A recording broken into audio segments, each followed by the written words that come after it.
Okay, so hello everyone. In this discussion video, we have to focus on another conic section, which is the hyperbola. A hyperbola is a collection of all points in a plane wherein the difference of whose distances from our two fixed points, which we refer to as our foci or our foci, is always constant. So, if lantawan natin, based on our description, simply we could say that we have here dua siya ka parabola. So, kung nakita naton, do paris-pareho sa ating nga definition sa aton nga hyperbola with an ellipse. Except nga ang aton diri gina-consider subo nga constant is the difference instead nga sum. So dapat ang constant diri is the difference and not the sum. So the hyperbola has two symmetric parts. So ginatawag siya naton nga branches. So each branch may ara siya vertex, may ara siya focus.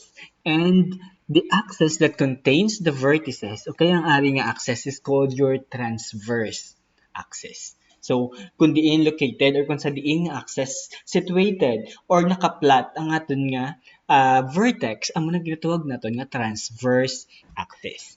So, parts of hyperbola, pareho sa aton nga pag-illustrate or pag-define, kag pag-tanaw sa different parts of ellipse, may ara man tan Japon kung ang ginalantaw naton is hyperbola. Number one, may ara man kita Japon gina-consider nga center. Next, so hambal naton kung sa diin naton located or sa diin naton ginaplat ang aton nga vertex. So ang aton vertex is somewhere dire. Therefore, amo na ginatawag naton nga transverse axis. Then ang another one, ang perpendicular sa aton transverse axis or ang axis passing through our center perpendicular to our transverse axis is your conjugate axis. Same as with the concept of other conic section, may ara kita ginatawag ng mga focus or foci naton or foci. So, parehas na paglantaw naton sa aton parabola. So, parabola tani. So, sa sulod sang parabola, ara na dapat aton focus. So, duwa ka parabola. So, amo na ang aton nga pag-represent or paglantaw naton sang hyperbola. So, syempre, since we are looking at duwa ka parabola, so buot siningon, ang aton nga representation of a parabola, for example, is may vertex, ta sa sini nga parabola, may vertex sa sini nga parabola. Pag gin-combine mo sila nga duwa ka parabola, nga nagatalikdanay sila nga duwa, ma-form naton ang hyperbola. Next one, kung nakita naton, may ari kita dari lines. So, ang ini nga line, so, ang ini nga black nga dashes nga line, ginatawag sila naton nga asymptotes ng aton nga hyperbola. So, maghambal ta asymptote, that is the line sa aton nga graph, wherein ang imo nga graph of your conic section approximately closest to, sa sini, close lang siya pero hindi siya dapat mag-intersect. So, close lang siya pero hindi siya dapat mag-intersect sa sini nga line. Okay, so the equation for a hyperbola can be derived by using the definition in the distance formula. So same with the concept discussed sa previous ng mga conic section, same man na Japon ang concept ng gamito naton para makuha naton ang equation of the hyperbola. Pero, kung nantawan naton ang aton nga resulting equation, it will be x squared over a squared minus y squared over b squared is equal to 1, where b squared is equal to c squared minus e squared. Kung tanawon ta, paris-parehas lang gid ang aton nga equation with the ellipse. So, paris-parehas siya sa equation sa ellipse. Pero, ang kinalain lang sa aton nga hyperbola is that the sign is minus or difference ang ating na sign, hindi plus. Take note, naka-equate man kita sa 1 nga value, pero ang kinalain niya lang is minus dari hindi plus. To graph a hyperbola, ang himuon naton is to make a rectangle that measures duwa ka a nga value, duwa ka b nga value, kag amo na dayon ang aton gamiton as our sketching aid or ang aton nga reference of sketching. So by drawing sang diagonal sa sina nga rectangle.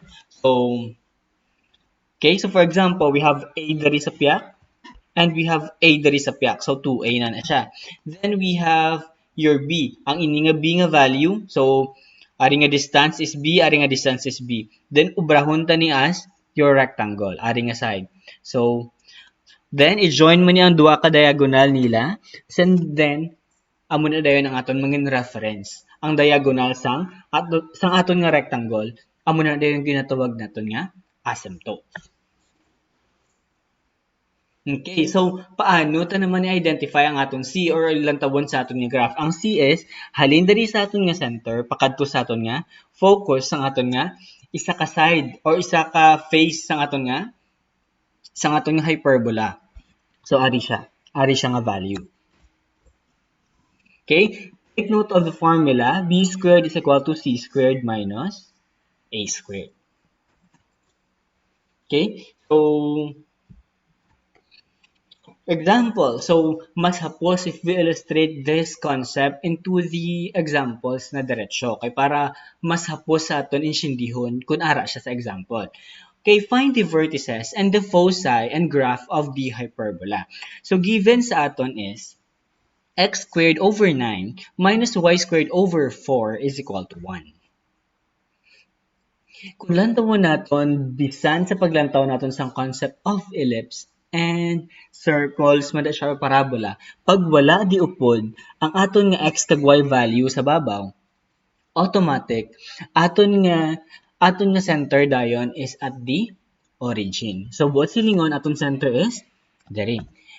So from the center, so ma-move dapat a units to each direction. So tanawon naton. So we have x squared over 9.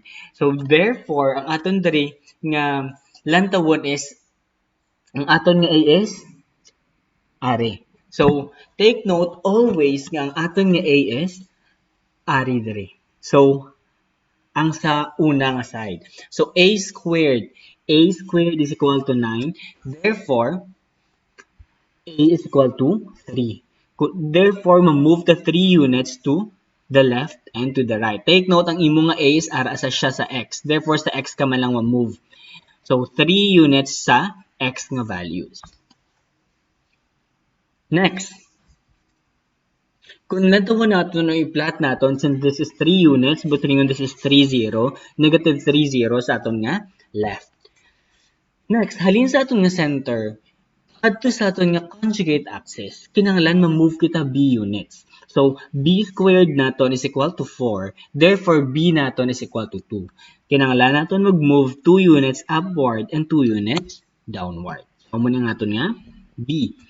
Next, ano aton nga himuon? So, maobra ta rectangle kag ma-drawing sang diagonal. So, maobra kita rectangle. So, joint ang ari nga rectangle. Then, i-join ta or maobra ta line halin sa aton nga mga vertices. So, halin diri sa aton nga vertices pakadto diri sa piak and passing through our center. Then, ang ini nga line, amo na ni siya ang ginatawag naton nga asymptotes. Find the focus or the foci naton. They are C units away halin sa aton nga center. So, buot silingon, kinanglan ta gamiton ang formula nga A squared plus B squared equals C squared, which is the Pythagorean theorem kung sa trigonometry pa ang muna nga equation. So, substituting sa aton value, makuha ang value sang C squared which is equal to 13 or approximately 3.6. But silingon ang aton answer is, or ang aton nga focus is somewhere lapaw sa 3, mga diri na yung nga part and diri na yung nga part. So that means we have square root of 13, 0, negative square root of 13, 0. Amo na aton nga focus. And then, automatic, pwede ta na dayon lang tawon or pwede ta na dayon i-graph ang aton nga hyperbola. So amo na ang aton nga hyperbola. Kay dapat wala diga intersect sa imo nga asymptotes. Okay, so question subong is paano mai-identify or paano naton lantawon ang aton nga asymptotes or kwaon ang equation sa ating asymptotes. So take note that based on the concept of the equation or general equation of a line, we have y is equal to mx plus b ang aton nga general equation of a line. So considering nga ang aton nga line, so take note of this form. This is your slope-intercept form or y-intercept form. Maghambal ta y-intercept form. That is the point of the graph. Nga ang aton nga line is nag-intersect siya sa aton nga y-axis. So hindi nag-intercept sa y-axis, dirita nag-intercept sa 0 value. Therefore, 0 man dapat ang aton nga B, y-intercept naton is 0. Dari siya nag-cross at the value sa aton y nga equals to 0. So, therefore, aton nga lines with kaya ang aton nga point of intersection is ara sa center. X naton is 0, y naton is 0 man. Y is equal to mx na lang kaya wala y-intercept. Question subong is, what is the slope of this line? Kay kinanglan naton siya para sa aton nga equation. Y is equal to mx. So take note, based on the una-una naton nga discussion, first week sang sini nga subject is, gin-discuss naton ang about sa slope. Wherein, ang slope is equal to the rise over run. So rise over run. Can you see this would be B all over A?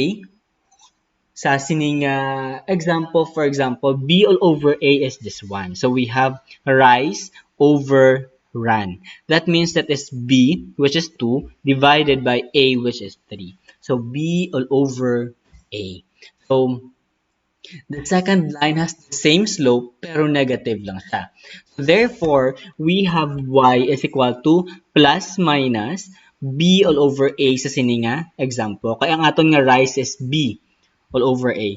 Kung, for example, vertical be ang opening sa aton hyperbola, that means nga ma-change naman na ang aton nga formula. Hindi always nga B all over A na di. Pero tanawon naton rise all over run. Another one is, hindi parehas ang kadina nga example, pwede nga nga nga hyperbola may be transformed from the origin or my translation of your center. So the equation would then be equal to, so parehas ang aton nga circle, parehas ang aton nga parabola, kag ellipse, may upod data nga h kag k. Okay? X minus h squared minus y minus k squared is all over b squared is equal to 1. Next, we have the horizontal transverse axis. So, we have this one. So, take note, halang tawon natin kung anong kinalain niya with the ellipse natin nga klase last time. So, we have vertical axis siya kung ang imo nga A nga value, ang imo nga Y ang ari diri. So, y squared minus x squared. Vertical na siya. Kung horizontal, x squared minus y squared. Sang last time, sa aton nga ellipse nga discussion, ang aton nga ginalantaw of the orientation is sa A nga value, kung diin ang mas taas. Subong naman niya, sa aton nga hyperbola, ang aton ginalantaw is kung ano ang naka-squared. Kung ang naka-squared is x, that means that is horizontal ang aton nga transverse axis. Kung ang naka-squared is y, ang imo nga transverse axis is vertical. So the axis is determined by the first term, not by which denominator is the largest. If the x term is positive, it will be horizontal. If the y term is positive, it will be vertical. Okay? So take note man ha, pwede nga ang negative dari sa una, pwede nga positive di dayon. Kung ano ang positive, ang muna aton ginabasihan sa aton nga transverse axis.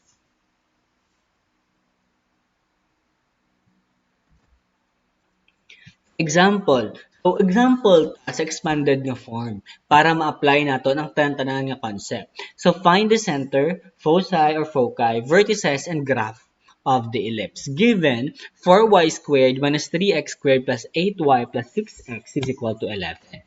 So, parehas ang ginhimo naton sa aton ellipse nga example, kinahanglan naton mag-completing the square. Since take note, kinahanglan ang aton nga equation diri is 1 lang di dapat aton coefficient. Therefore, kinahanglan naton i-factor out ang aton nga ini nga coefficient. So we will have, so kapihon ko ang y squared ipagawa ko ang 4, therefore 4 then y squared na siya.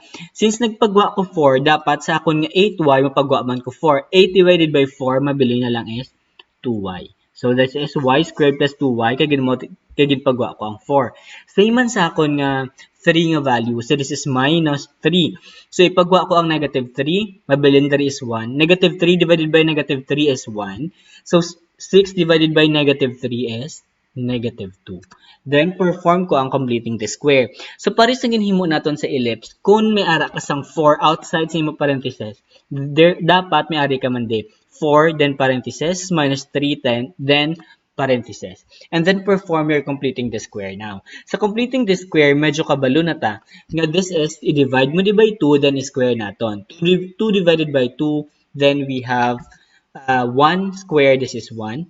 Then, negative 2 divide 2, that is negative 1. Kung squared natin ang negative 1, that is 1 man Japon. So, same, whatever ang imo nga gin-add sa left side of the equation, amo man na ang aton nga i-add sa aton right side of the equation. So, making it, so this will be, kung i-factor ta na siya, this will be y plus 1 squared. This will be x minus 1 squared is equal to 11 plus 4 minus 3, making it 12 ang aton nga right side of the equation.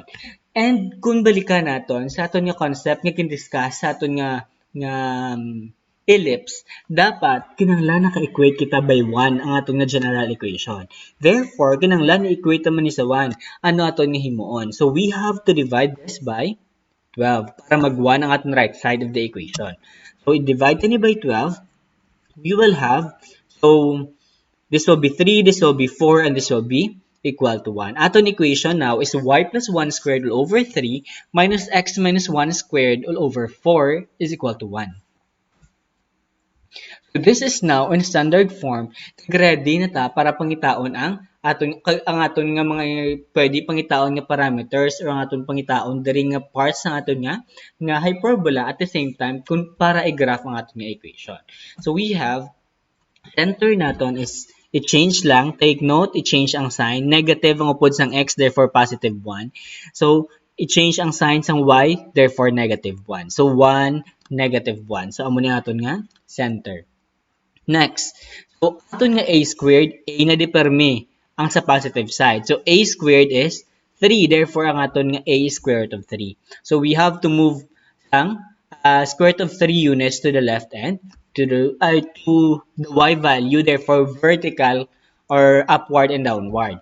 Since y ang upod sa imo nga 3. So this is 3 and 3. So amo na aton nga vertex. Next, kung pangitawon natin ang coordinates, that will be so same nga values ang x, that will be 1. Ang ma-change diri nga value is ang sa aton nga y. So therefore, negative 1 plus minus square root of 3. Next, we have b squared naton is 4. Therefore, ang aton nga b is 2. Amo na siya ang aton nga conjugate axis. Therefore, ma-move ta 2 units diri. So, to the left and to the right. Next, ubrahon ta ang rectangle joining sang sini. So, mubra ta rectangle dere. Then, kung i-join ta ang aton nga alternate nga vertex, that will be your asymptotes. So, amo na ng asymptotes ang aton nga graph. Then, pangitawon ta ang focus or ang aton nga mga foci or foci. So, therefore, gamiton tang formula nga c squared is equal to a squared plus b squared. Then, pag gingamit na makuha ang values ng c squared which is equal to 7, then natin c is equal to 2.6. Therefore, kinanglan natin magbutang sa aton nga c along sa aton nga transverse axis. So that means we will have ang aton nga focus as dariha sa transverse axis upod sa imo center. So we have this one. So dari siya. Okay. Next, we have, so, pwede mo na dayon mag-graph ang ating nga parabola. Take note lang dapat nga hindi di dapat wala di dapat naka-intersect. Okay, lang yung mga graph. Okay, that is how to perform calculations and to do the graphing sa ating nga hyperbola. We have another nga video nga i-present para sa inyo for your reference sa mga kinahanglan ninyo i-perform nga mga activities or learning tasks sa inyo nga module. This is it for now. Thank you. Stay safe. God bless.